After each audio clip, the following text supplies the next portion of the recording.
प्यारे बच्चों, आज के क्लास में हम लोग पढ़ने वाले हैं क्लास 12th बायोलॉजी का दूसरा चैप्टर, जिसका नाम है पुष्पी पादपों में लैंगिक जनन यानी कि sexual reproduction in flowering plant. इस चैप्टर के जितने भी इंपॉर्टेंट ऑब्जेक्टिव बनते हैं आज के क्लास में हम लोग करेंगे। तो भाई आज का क्लास तो बहुत ही ज़्यादा इंपॉर्टेंट है, ध्यान से देखिएगा।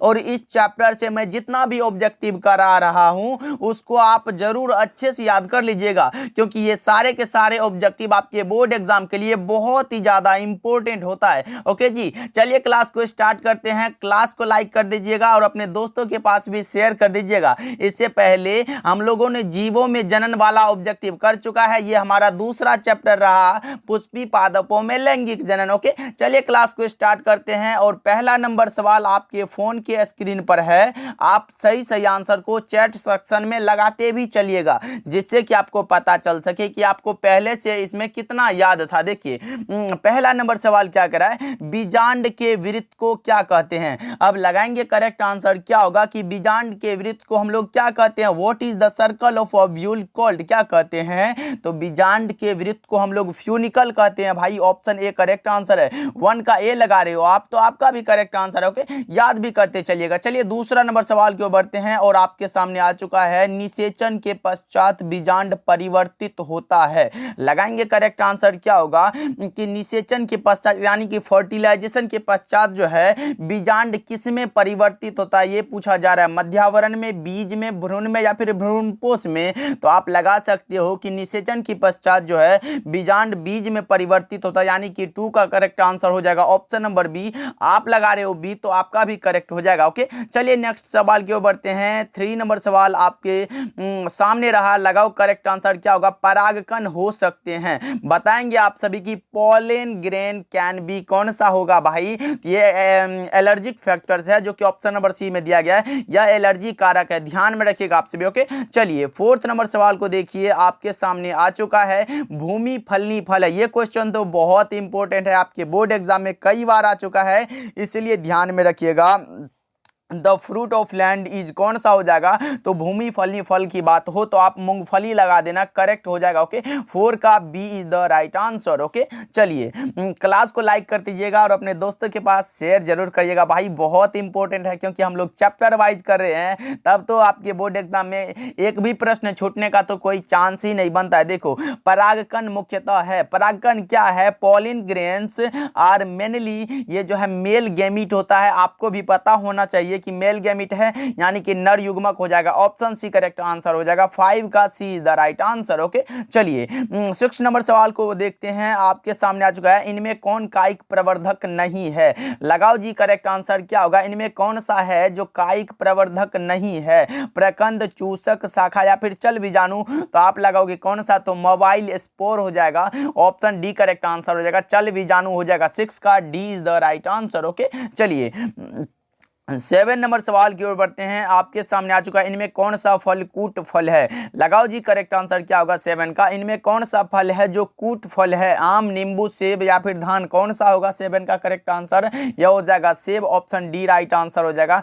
कूट फल की बात हो तो आप एप्पल लगा सकते हो। ओके, चलिए 8 नंबर सवाल को देखते हैं, आपके सामने आ चुका है, भ्रूणपोष का कार्य क्या होता है। भाई भ्रूणपोष का कार्य क्या है, ये पूछा गया आप सभी से। तो भ्रूणपोष का कार्य है कि भ्रूण को पोषण देना, क्या, providing nutrition of the embryo, कौन सा हो जाएगा, तो ऑप्शन नंबर बी बिल्कुल करेक्ट आंसर हो जाएगा। लगा लो आप सभी, ऑप्शन बी सही जवाब हो जाएगा। ओके, चलिए नेक्स्ट सवाल की ओर बढ़ते हैं। 9 नंबर सवाल आपके सामने आ चुका है, निम्नांकित में से किस पौधे के प्रजातियों में बीज का उत्पादन असंग जनन द्वारा होता है। लगाओ 9 का करेक्ट आंसर क्या होने वाला है कि निम्नांकित में से किस पौधे के प्रजातियों में बीज का उत्पादन जो है वो असंग जनन के द्वारा होता है। तो यह होता है अस्ट्रेसिया एवं घास, जो कि option number A correct answer हो जाएगा। 9 का ए इज द करेक्ट आंसर, याद रखिएगा आप सभी, बहुत ही इंपॉर्टेंट क्वेश्चन है। ओके, चलिए 10 नंबर सवाल को देखते हैं, आपके सामने आ चुका है, जब जायांग में स्त्रीकेसर एक दूसरे से जुड़े रहते हैं तो कहलाता है। लगाओ जी करेक्ट आंसर क्या होगा, जब जायांग में स्त्रीकेसर एक दूसरे से जुड़े रहते हैं तो ये क्या कहलाता है, तो यह कहलाता है युक्तांडपी,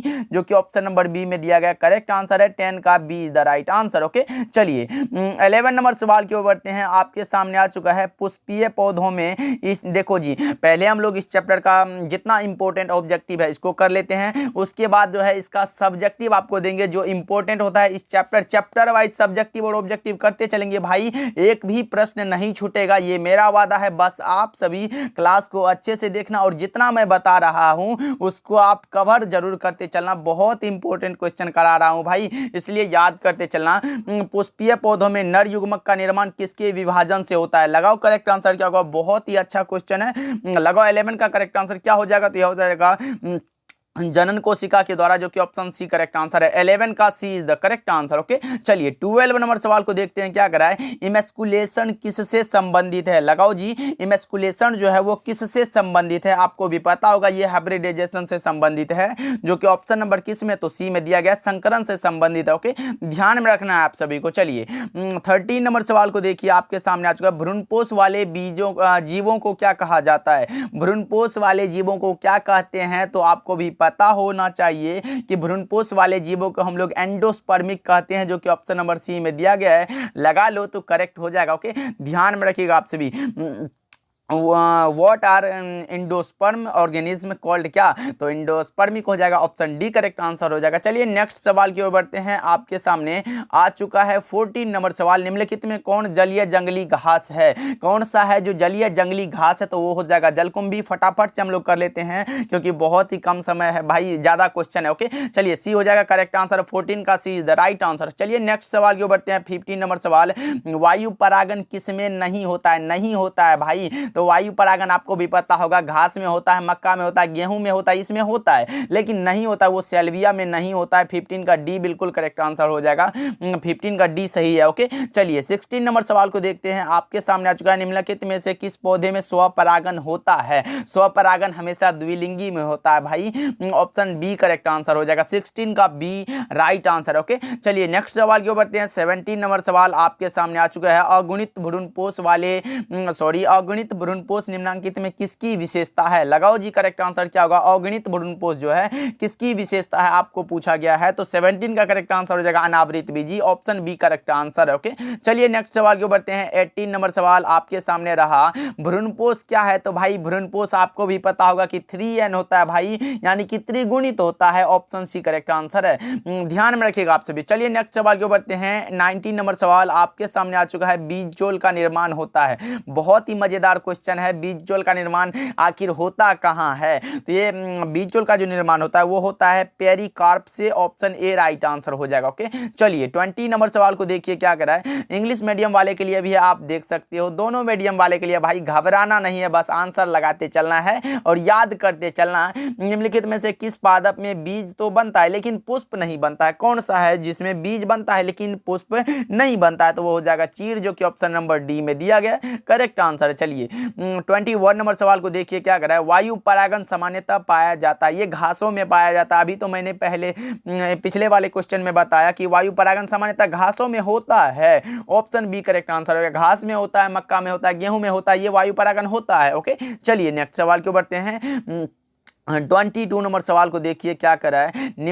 निम्न में से किसमें जल द्वारा परागन होता है? जल के द्वारा किसमें परागन होगा जी? तो जल में कौन सा? जलकुंभी हो जाएगा क्या, ऑप्शन ए करेक्ट आंसर है। 22 का ए जो है बिल्कुल सही जवाब हो जाएगा, ध्यान में रखिएगा आप सभी। चलिए 23 नंबर सवाल को देखिए, आपके सामने आ चुका है। भ्रूणकोश की सेंट्रल कोशिका कौन सी है? तो आपको भी पता होगा ये होता है सेकेंडरी न्यूक्लियस भाई, कौन सा ऑप्शन में दिया गया लगाओ आप सभी। तो भ्रूणकोश की सेंट्रल कोशिका है द्वितीयक केंद्रक, ऑप्शन बी सही जवाब हो जाएगा, सेकेंडरी न्यूक्लियस हो जाएगा। ओके, चलिए नेक्स्ट सवाल की ओर बढ़ते हैं। 24 नंबर सवाल आपके सामने आ चुका है। निम्न में से कौन एक लिंगी है? एक लिंगी भाई पूछा गया है, तो कौन सा होगा भाई? तो पपीता हो जाएगा क्या, ऑप्शन सी करेक्ट आंसर हो जाएगा। पपीता हो गया, मनुष्य होगा, ये सारे के सारे एक लिंगी होते हैं।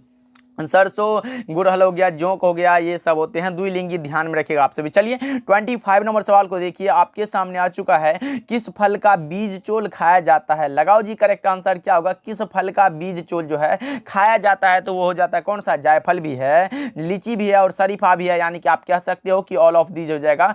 ध्यान में रखिएगा आप सभी। चलिए 26 नंबर सवाल को देखिए। क्लास को लाइक जरूर करिएगा भाई, क्योंकि हम आपके लिए इतना करते हैं, तो आप भाई थोड़ा सा जरूर मेहनत करना, क्लास को लाइक कर देना और चैनल पे पहली बार जुड़ रहे हो तो सब्सक्राइब करके हमारे साथ जुड़ जाओ। आपके तैयारी को हम बेहतर से बेहतर करेंगे, बस आप हमारे साथ जुड़ के तैयारी करो। पराग भित्ति होती है भाई, पराग भित्ति क्या होती है बताओ आप सभी।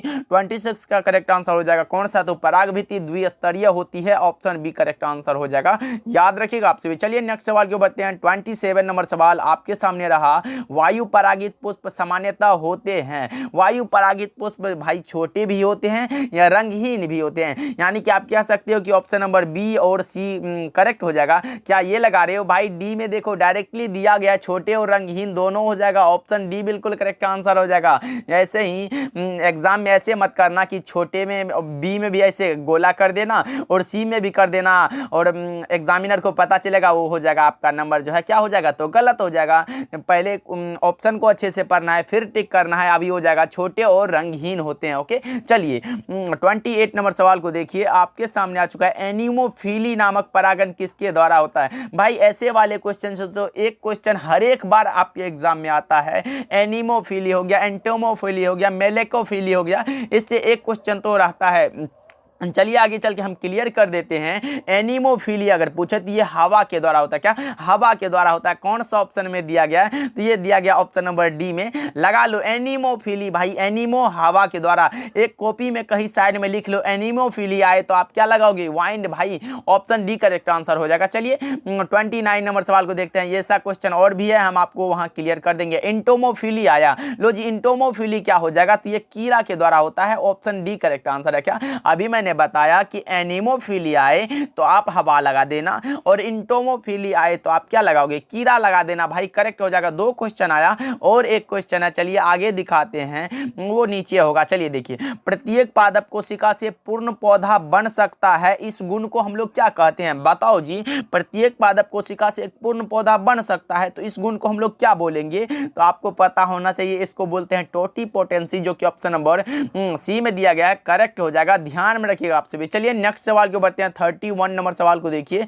आपके सामने आ चुका प्रोटोप्लास्ट कल्चर का फ्यूजोजेन क्या है। प्रोटोप्लास्ट कल्चर का फ्यूजोजेन है वो है पॉलीएथिलीन ग्लाइकोल है। कौन सा ऑप्शन में दिया गया, तो ऑप्शन बी में दिया गया, पीईजी हो जाएगा भाई, पॉलीएथिलीन ग्लाइकोल होता है। ओके चलिए नेक्स्ट सवाल को बढ़ते हैं। 32 नंबर सवाल आपके सामने रहा।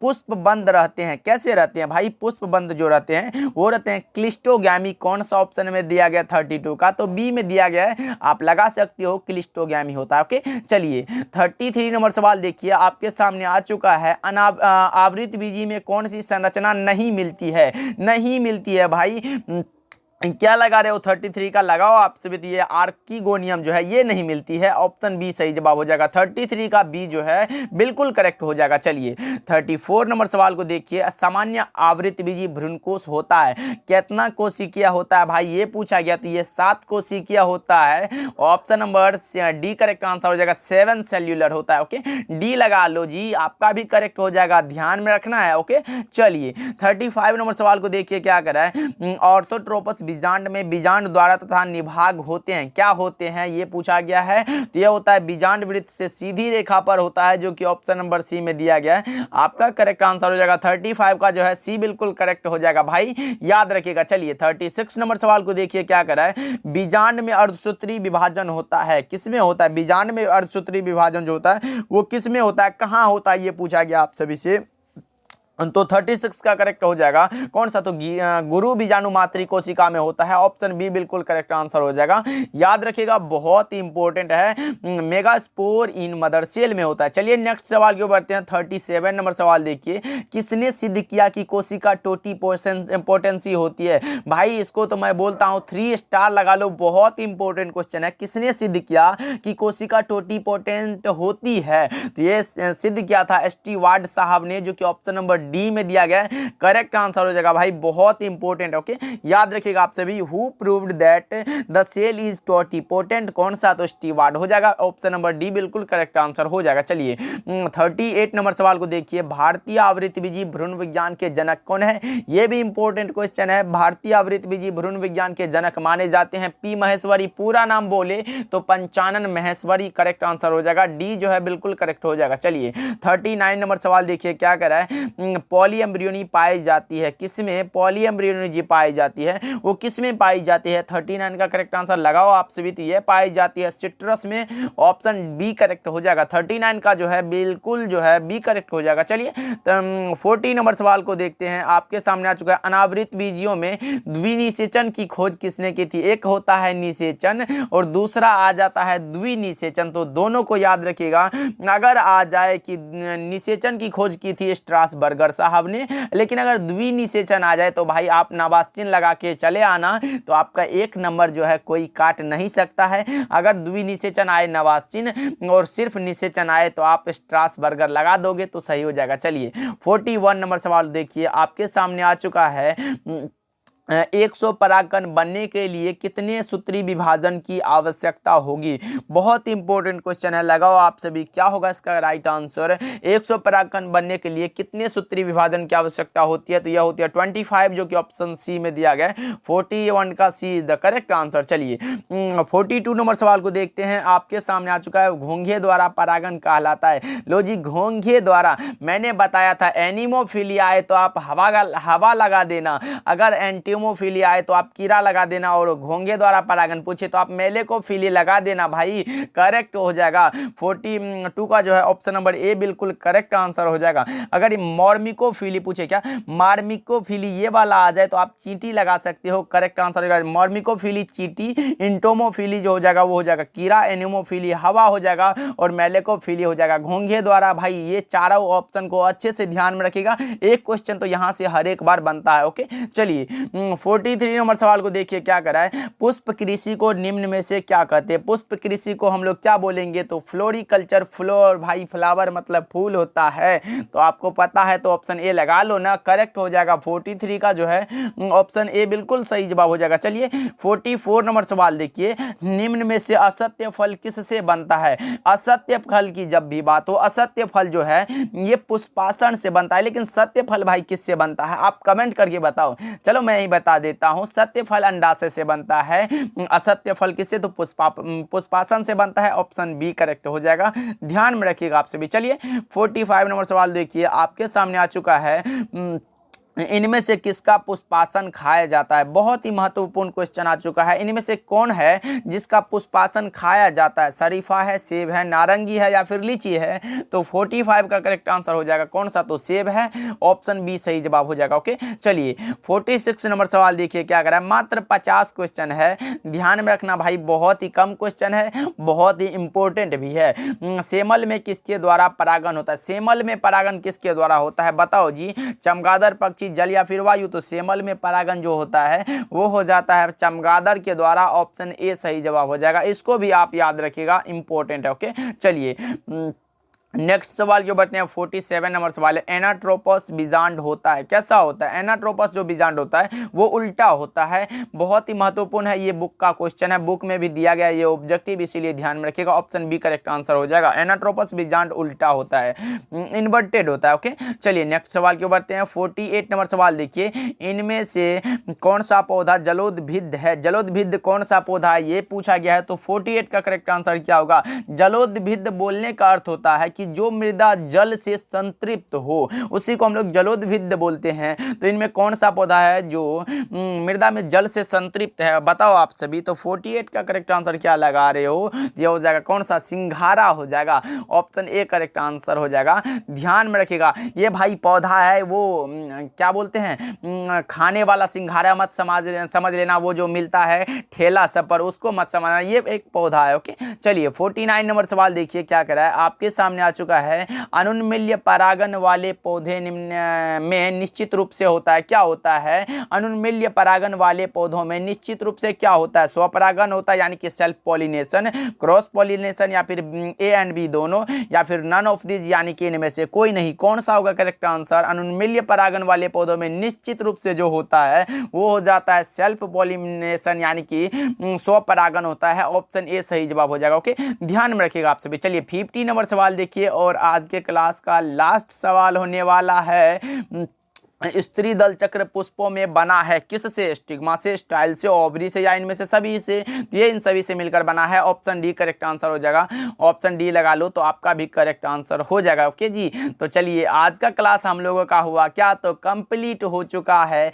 आपका अपना प्यारा सा यूट्यूब चैनल है, कौन सा? तो विद्या आनंद। ध्यान में है कि नहीं भाई? तो चैनल पे पहली बार जुड़े हो तो सब्सक्राइब जरूर करना, और अपने दोस्तों के पास भी शेयर करना इस क्लास को, क्योंकि इंपॉर्टेंट था। क्लास को लाइक कर दीजिएगा और प्यारा सा कमेंट करिएगा कि ये क्लास जो आपको कैसा लगा। अपने दोस्तों के पास तो शेयर करना है और सब्सक्राइब जरूर करिएगा। ओके, तो मिलते हैं अगले इंपॉर्टेंट क्लास के साथ। तब तक के लिए आप अपना ध्यान रखिएगा और इन सारे प्रश्नों को अच्छे से याद कर लीजिएगा। फिर ये आपके लिए HW यानी कि होमवर्क रहा, इसको याद कर लीजिएगा। फिर नेक्स्ट चैप्टर इंग्लिश का या फिर फिजिक्स का अपलोड होगा, उसको भी देखिएगा। चैप्टर वाइज सारे सब्जेक्ट्स को हम लोग कवर करेंगे। फिर इंपॉर्टेंट क्वेश्चन लास्ट में इंपॉर्टेंट क्वेश्चन भी कराएंगे, इसलिए आप हमारे साथ जुड़ जाओ। क्लास को लाइक कर दीजिएगा। मिलते हैं अगले क्लास में।